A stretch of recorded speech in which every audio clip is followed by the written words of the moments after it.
fellas, we can be that mistake. Let's do this.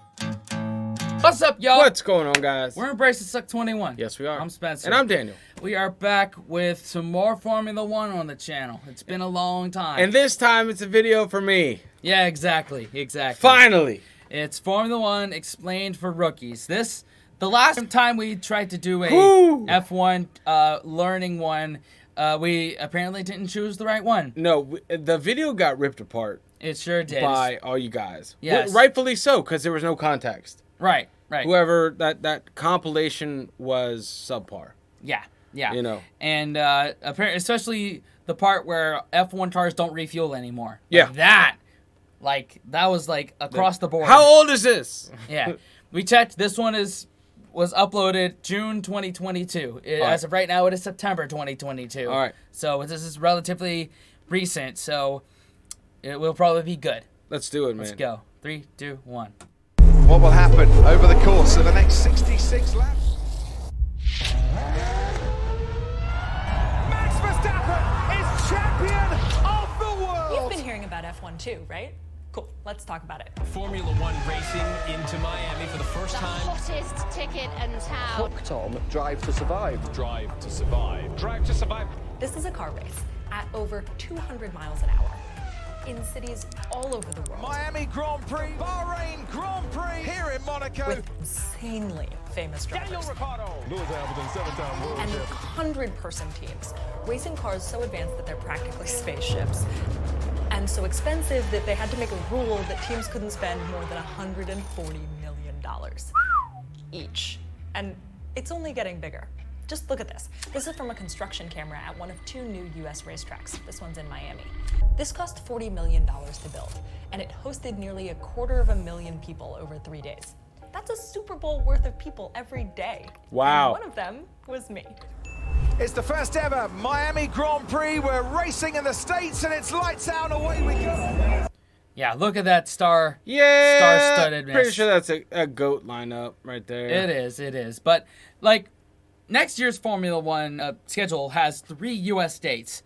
Miami, Circuit of the Americas in Austin, Texas, and the streets of Las Vegas.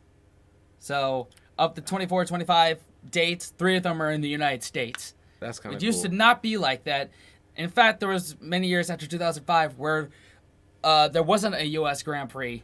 And can't remember what race was going on. Oh, yeah, NASCAR race. It was in Kansas. Like, that is like, nobody fucking watched it. Everybody watched that F1 Grand Prix. That's crazy. There's some steam behind F1 in the U.S. right now. This is the coolest thing ever. I just love F1. But a lot of people, because of all this hype, they're hearing about it right now for the first time. And they're feeling a little bit, I don't understand. So let's get into it. This is F1 explained for rookies. What you need to know to keep up with this crazy, expensive sport that everyone's suddenly obsessed with. Lewis Hamilton! Verstappen holds it! It's done! But it's also a look at the bigger question here, the huge question, which is, why do this? Like, why pour so much money, so much technological effort into F1, into entertainment? The answer is in what we get in return. This isn't just a car race. This is a space program for the road. General growth in interest. Formula One. F1's becoming much more of a thing here in the States. The Monaco Grand Prix! Win the Italian Grand Prix! The Bahrain Grand Prix!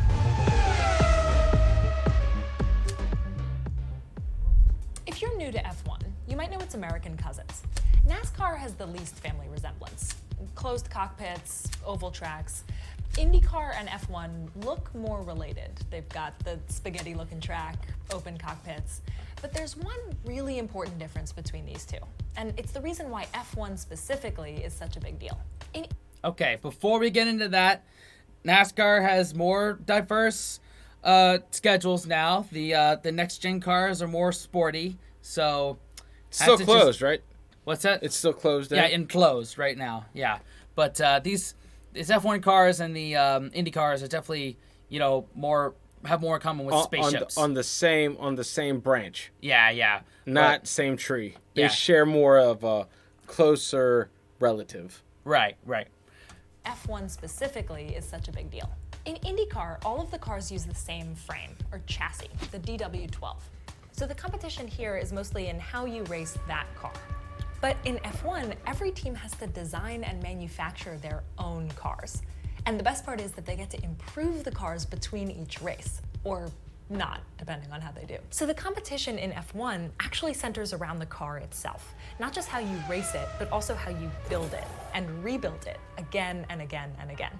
This is why I love F1. It looks like the sport of daredevils, but much more than that. It's the sport of nerds. I mean, that was part of the why in NASCAR they introduced the next gen car is to make the cars more similar and put it into the driver's hands as opposed to the team's hands. Huh. Where it's the opposite in F1, where you could design your own car and get a competitive edge over everybody else. So, Whereas driver is I don't know, man. A It's good just driver's a good driver, a good driver's a good driver, but you put them in terrible equipment, then they're not going to do any good. Got it. That's why F1 is like she said, it's for the more cerebral types, and NASCAR is definitely for more like entertainment. So like F1 is NASA, NASCAR is Air Force, Yes, that's a good way to put it, actually. right? Yeah. Like still craft in the air, but one goes to the fucking moon, Right. and the other one just stays in our atmosphere. Yeah. One's more down to earth. One's more Science driven. science driven. Okay, each team races 2 cars, so 2 drivers for the same team. Each event, or Grand Prix, is 3 days: practice, qualifying, and race day. I watch these on TV every time they're on, but this was the first time I ever got to see it in person. Got to see the car up close. That was awesome.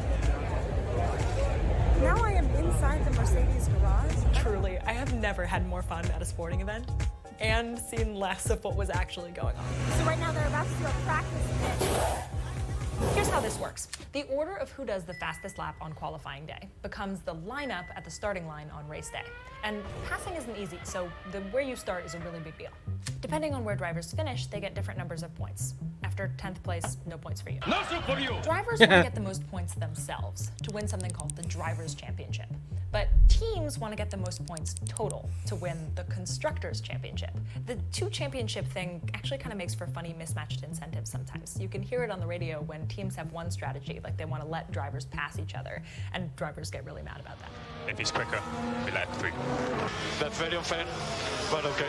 But generally, everybody agrees about the big things, which are drivers, race your fastest. Teams, make the best car. All right. Yeah. That's also something in NASCAR too. Although the Drivers' Championship and we call the Constructors' Champion the Owners' Champion, those are usually the same in the at the end of the season. Although this season with Kurt Busch for 2311, he missed the playoffs. That team qualified for the Owners' Championship. So what they did this season for the playoffs is that they swapped Bubba Wallace, and he's going to drive the 45 in the playoffs for the Owners' Championship, and Ty Gibbs will be driving the 23 car for the rest of the season. So that is a similarity, although there's more likeliness in Formula One for a different drivers' champion and a different constructors' champion. Cool. Yeah. Here's the fun part. Lego is here. Hey, kids. What? There's my driver. Hello, Lewis Hamilton. He's a Lego? Think of an F1 car like an airplane upside down. Both meant to move as quickly through the air as possible, right? But where an airplane's wings work to lift it up, these cars' wings work to keep it down. Why? Because winning doesn't just depend on going fast. It also depends on keeping control. And that requires a firm grip on the ground. Take a look at the shape of this car. Now watch how the air moves across it. See how some goes above the wing and some squeezes the long way underneath it? That creates a situation where there's higher pressure above and lower pressure below, sucking the car toward the ground. That's actually happening all over the car, not just on the wings. And we could talk for hours about the design features on this thing, how they shape and use the air. Some pull air in through the car to cool it down. You can actually see there's a hole there. I think they're trying to imply that on my Lego model. Some actually let the driver release air, lessening that downward pressure and allowing them to go faster in order to pass. Oh, Kind of DRS! DRS, that's what it is. Because I downloaded the F1 mobile game, and I was wondering what DRS was. So apparently that's a thing that you could press a button and change the drag on it. Wow. Cool. So that's almost like a turbo boost right there. Basically. But then also, on a straightaway, you do that. On a turn, no. Turn, you don't do that. You want to keep that car on the ground. Got it. Yeah. Mario boost.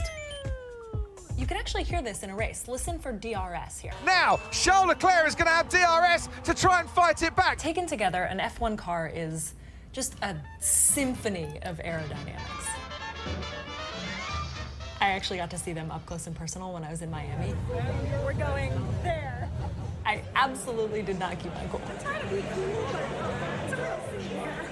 You can see teams perfecting these cars over the years, understanding the need for wings and adding them and changing the shape and pushing our understanding of aerodynamics to shave off just fractions of a second. Wow. Hundreds, sometimes thousands of people work on this, all for one team. So, how much does this cost? F1 teams don't really want to share the details here, so there's a lot of speculation. But they're also companies, and some of them have to file their financials somewhere. So with a little bit of research into various European countries' reporting requirements, hold on. Da-da-da. Here they are. Annual reports for every F1 team I could find, which is actually 8 out of 10, so I'm feeling pretty good about it. It's pretty good. As a fan, this is kind of cool. Like, look, this is Toto Wolff's signature.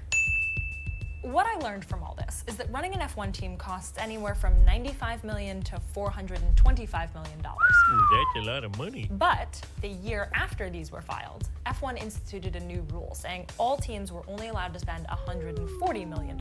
Wow. So these reports are going to look a lot different for this next coming year. Oh, good. Still a lot. No matter what, F1 teams spend a ton of money. So what do they make? These reports show that F1 teams make approximately nothing. What? They run surprisingly close to break even. Red Bull, for example, made $230 million in revenue, and then add these two up, $229 million in costs. And they ended up with approximately $1.2 million in profit. This is in pounds, actually, so that's $1.5 million. These aren't the wildly profitable enterprises I was imagining. Interesting. So why do they do it? Well, take a look. Well, I mean, all these are not including driver salaries. So Yeah, but that's expensive, though. But it's because the vehicles are expensive and the science is expensive behind it. Right, and there's a cap now on how much you could spend. I don't know. I don't understand as much about it. I just know it's more cost effective to run a NASCAR team, and probably an IndyCar team too. Look at this. This is the Ferrari annual report. Our brand image depends in part on the success of our Formula One racing team. The racing team is a key component of our marketing strategy. It's advertising. Advertising. Yeah. Advertising. It's great. They use F1 to sell other stuff, whether that's luxury sports cars or a sports drink. Red Bull gives you wings. I mean, as entertainment, F1 is incredible. But a lot of people do feel that it's somewhat wasteful. How much does a Formula One car cost? $400 million. Is it worth all that money? This is bigger than F1. It's kind of crazy to think about how much work we as a species put into entertaining ourselves. But I think what makes F1 feel particularly acute for some people is the technology element here. All of this engineering work and all of this energy being spent on 20 fossil fuel reliant cars makes people wonder sometimes if that energy might be better spent elsewhere. Like literally anywhere else. But F1 is more than just entertainment. It's better thought of actually as one giant experiment. F1 pushes everything to the extreme. What do you need to create to compete at this level, to keep control at these speeds, to keep the driver safe in these conditions? The idea is that the technology that they build ends up trickling down to all of us non-race car drivers. My question was, is this actually true or does it just sound good? I wanted to find specific car parts that were developed for F1 and then ended up in my car. But the more research I did, the more complicated it got. People often talk about paddle shifters, for example, but those were actually developed decades before F1. F1 teams just made them better. Same for active suspension, anti-lock brakes, traction control. What I found was that F1 was less trickle-down and more flywheel. F1 combines technologies that might already exist and then pushes them to an extreme, making them better in the process and then inspiring, or literally manufacturing, better tech for all of us. For example, take thermal efficiency, the percentage of energy from combustion that actually makes the car go, as opposed to being lost to heat.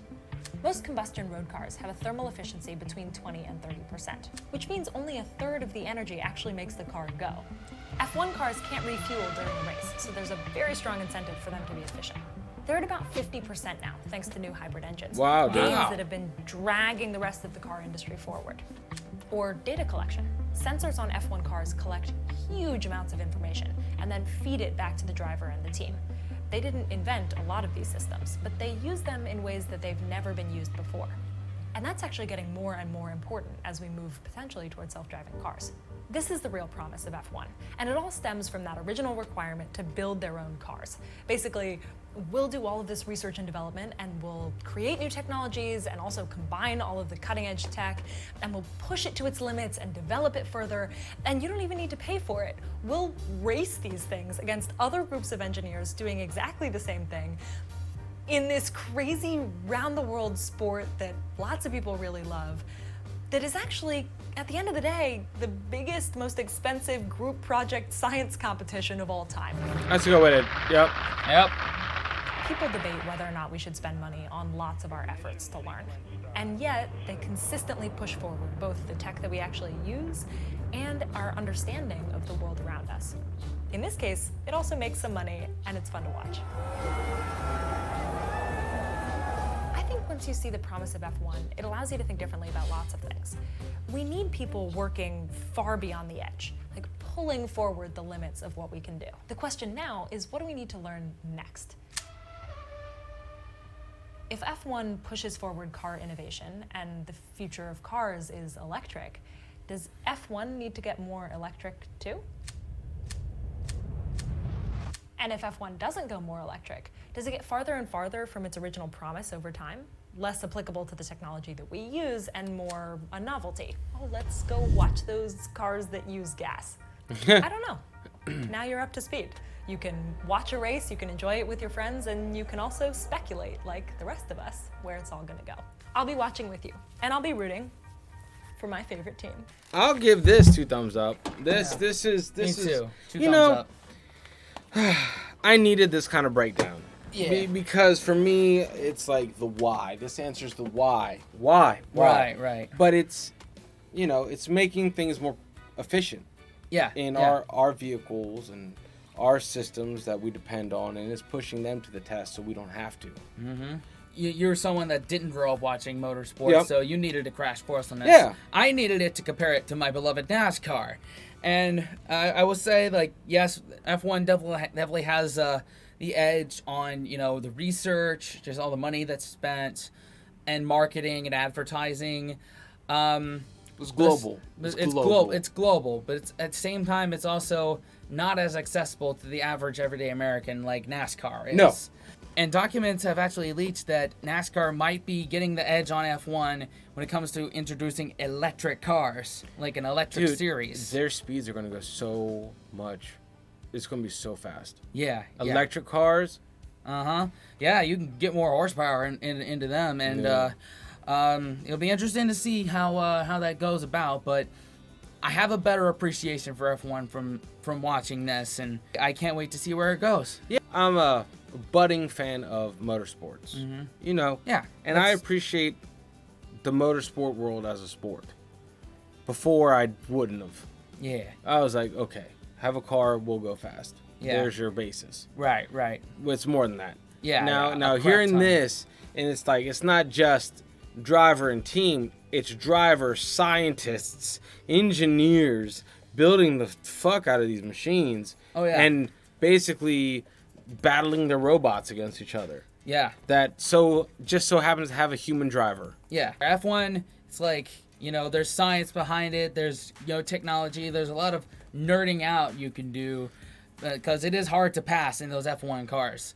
And with NASCAR, if there's not passing going on, if there's not crashes going on, we lose interest. It's another WTF America thing.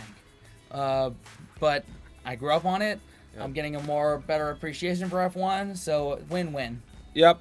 I think they can coexist. It'd be like a street brawl, which is very entertaining, opposed to like fencing. Just points and very, very formal. It's a very fine-tuned motorsport. Oh, yeah. Whereas I can just sit back, have a beer in NASCAR. I can sit back, have a beer and root. This is just, it's a massive undertaking. So, I mean, I would hope there would be one like this for NASCAR, which we've kind of, you've walked me through a lot of steps in NASCAR. Yeah. And but this would be good for, let's say, someone explaining NASCAR to the UK or someone else. F1 fans. Yeah. Just European fans in general. Yeah. Hopefully we'll find one. Yeah. In the meantime, maybe put some suggestions down in the comments of titles, in addition to like individual drivers that we've missed, other races to check out. And if you're gonna suggest a compilation, guys, last time our compilation flopped. Yeah. Just because it wasn't a good compilation. It left us speculating on a lot of things that were happening. Right. And we could only speculate with what we knew. Right, with what we'd already seen. Yeah, so a lot of our speculation was just that, speculation. Yeah. So compilations that you guys like, let us know why. And hopefully that's a good compilation we can check out. Yeah, keep it coming. Yes. Thanks in advance for those comments. Yes. In addition to liking, subscribing, hitting the bell, and sharing with your friends. Definitely, guys. And until next time, wash your hands, scrub your toes, wipe your ass, blow your nose, embrace the suck. And unplug and do something epic. Like F1. Yep. See you next time.